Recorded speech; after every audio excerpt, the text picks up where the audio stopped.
के कोई लोग हो तो हाथ ऊपर कर दे, मेरे को मालूम पड़ जाए। या फिर यहाँ पर बैठे हुए शिवराज सिंह चौहान, नरेंद्र मोदी के कोई लोग हो, भाजपा के आरएसएस के कोई लोग हो तो हाथ ऊपर कर दे।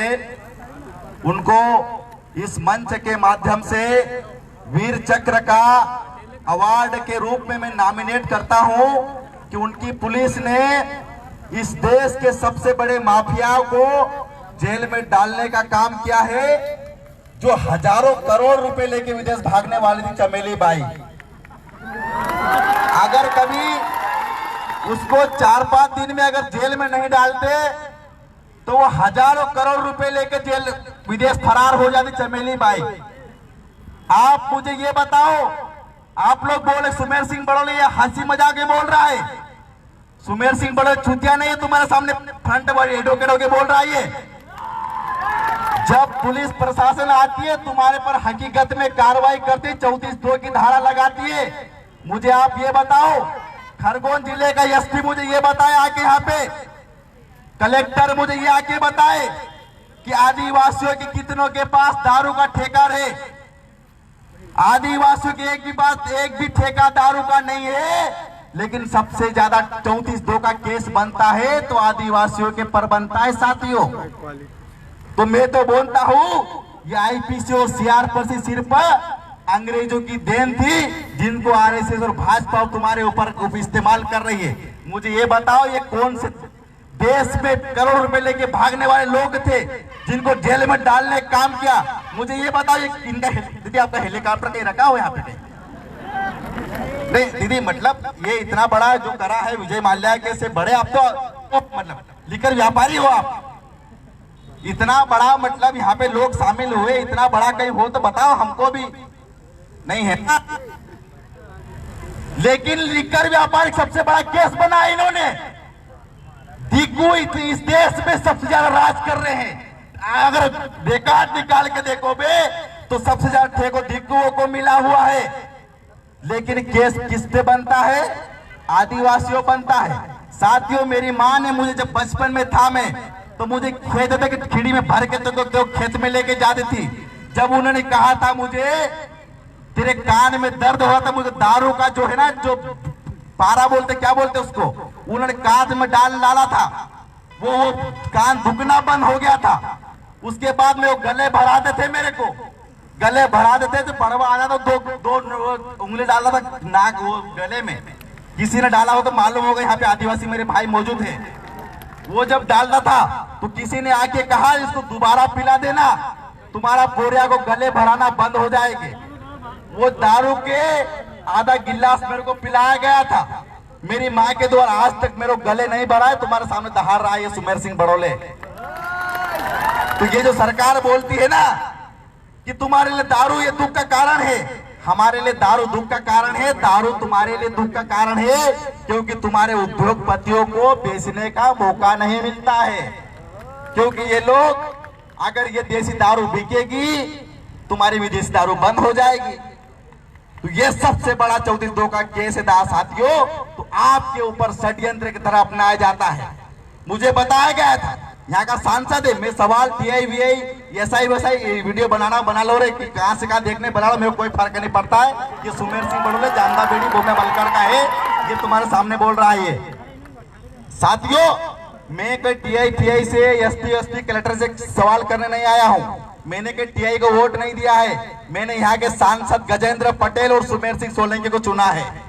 यहाँ के सांसद शिवराज सिंह चौहान को चुना है। मेरा सवाल शिवराज सिंह चौहान है, जब तुम झापा में गला फाड़ फाड़ कर बोल रहा था, जब नाच रहा था मुजरे की तरह तुम बिंदौर के अंदर, और बोला गया था कि मेरे आदिवासियों पर कोई केस दर्ज नहीं होगा, और 34(2) का जितना केस बना है मेरे आदिवासियों पर केस दर्ज होगा।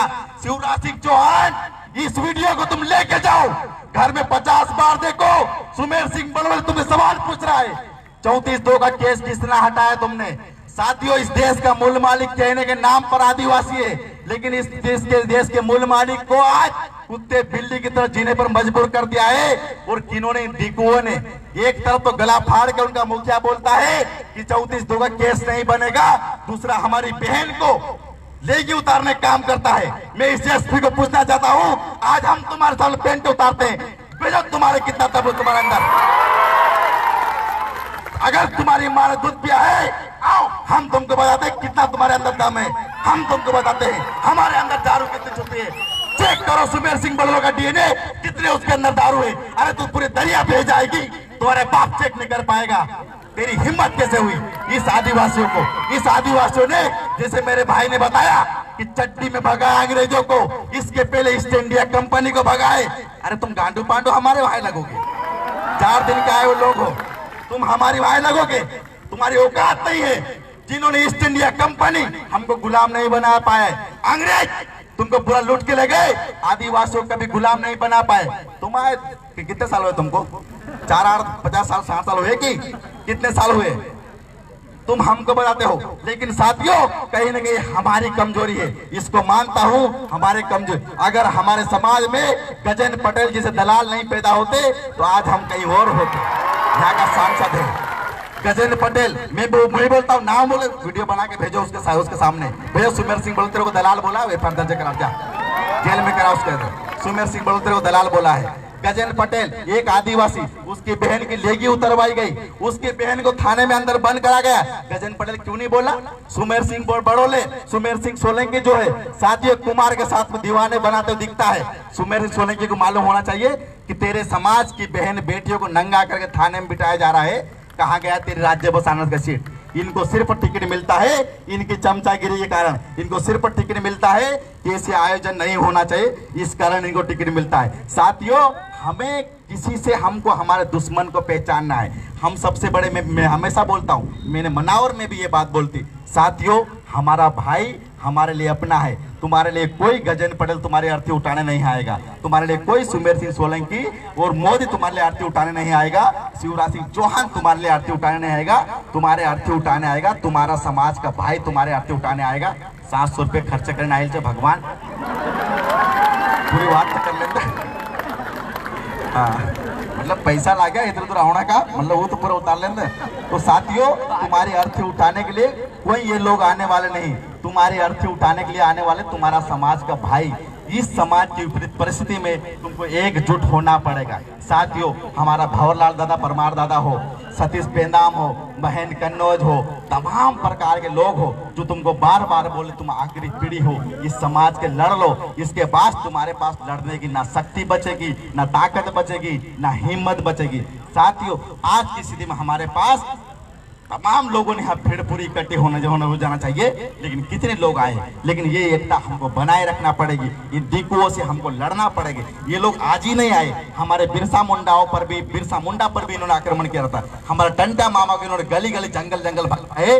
इन लोगों से बदला लेने आपके पास पूरा समय है, पूरा तात्पर्य है, उस समय भी है, उसका माध्यम भी है, आपके पास टाइम है। टंटे मामा ने कहा था साथियों आओ और इन दिकुओं से लड़े लड़ो। तुम्हारे बिरसा मुंडा ने कहा था तुम्हारे जंगल जमीन पर इन लोगों ने हमला किया है, आओ इनसे लड़ाई लड़ो। तो साथियों इनसे लड़ाई लड़ो। अगर कर तुम्हारे से जल जंगल जमीन ये खत्म हो गए, तुम्हारी संस्कृति खत्म हो गई। साथियों दारू का केस नहीं है, मैंने इतनी भाषण रखी, इसका ये कतई मतलब नहीं मैं दारू का समर्थन करता हूं, लेकिन इसका ये मतलब है साथियों ये हमारी संस्कृति सभ्यता का हिस्सा है, इसको बचा लो। अगर ये तुम्हारे पास नहीं बचा साथियों, इसके अलावा तुम्हारा पुतला म्यूजियम में दिखेगा, विदेश के लोग आएंगे देखेंगे, ये देखो ये आदिवासी ये खड़ा हुआ है, सिर्फ ऐसे देखेंगे तुमको और तालियां, ये ऐसे आदिवासी थे, ये कॉस्ट्यूम में आदिवासी थे, सिर्फ तुमको ऐसा देखा जाएगा। अगर तुम्हारे पास मौका है साथियों तो इस आदिवासी कौम को बचा लो, ये आखिरी समय है। तुम्हारे पास 1945 में सिर्फ 90% तुम्हारे पास जमीन थी, लेकिन आज तुम्हारे पास 1.5 से 2 एकड़ जमीन में तुमको जमीन से बाहर निकाल दिया, तुम रोजगार के नाम पे तुमको बाहर किया, तुमको लाठियां मारी जा रही, तुम्हारे पास बचा क्या है साथियों? लड़ लो। भले कर्मचारी हो, मैं मानता हूं मेरे 10% कर्मचारी ऐसे हैं जो हर आयोजन में साथ देते हैं, मेरे 10 कर्मचारी अधिकारी ऐसे हैं जो बोलते हैं सुमेर सिंह बड़ोल तेरा भाई जिंदा है, डरने की जरूरत नहीं। जब मैं नाराज होता हूं, जब मैं रो देता हूं, तो मेरा कर्मचारी अधिकारी भाई बोलता है सुमेर सिंह बड़ोले मरने की जरूरत नहीं है, मेरा भाई जिंदा है। साथियों मैं मानता हूं उस 10% कर्मचारी को, लेकिन उन 90% कर्मचारियों को भी साथियों सबक सिखाने की जरूरत है। उन दीकुओं से भी लड़ने की जरूरत है जो तुम्हारे गांव में सिर्फ एक गोष्ठी, एक जोड़ी कपड़ा लेके आया था, आज बंगला बना के घर पे बैठा है। साथियों, आपको इनका सीखना पड़ेगा। मैं किसी को विरोध करने नहीं आया हूँ, कि समाज का विरोध नहीं, मैं सबको हमने बोला है, हमने हमेशा बोला है, अगर तुम्हारा हमने स्वागत किया इसका मतलब ये कतई नहीं हुआ कि तुम्हारे जल जंगल जमीन तुम्हारे बाप की हो गई है, ये हमारे बाप की हुई है, लेकिन तुम्हारा हमने स्वागत करता है। तुम आओ, रहो और यहाँ से कल्टी मारो, सिर्फ इतना तात्पर्य साथियों। इस बात को ध्यान रखना पड़ेगा, इसको बचाना पड़ेगा। इसी के साथ में अपनी वाणी को यहीं पे विराम दूंगा। बहुत बहुत धन्यवाद। मेरी कोई बात अगर बुरी लगी हो इसके लिए माफ करना, माफी नहीं मानता नहीं हूँ, लेकिन पुलिस प्रशासन ध्यान दे साथियों, हम भी आप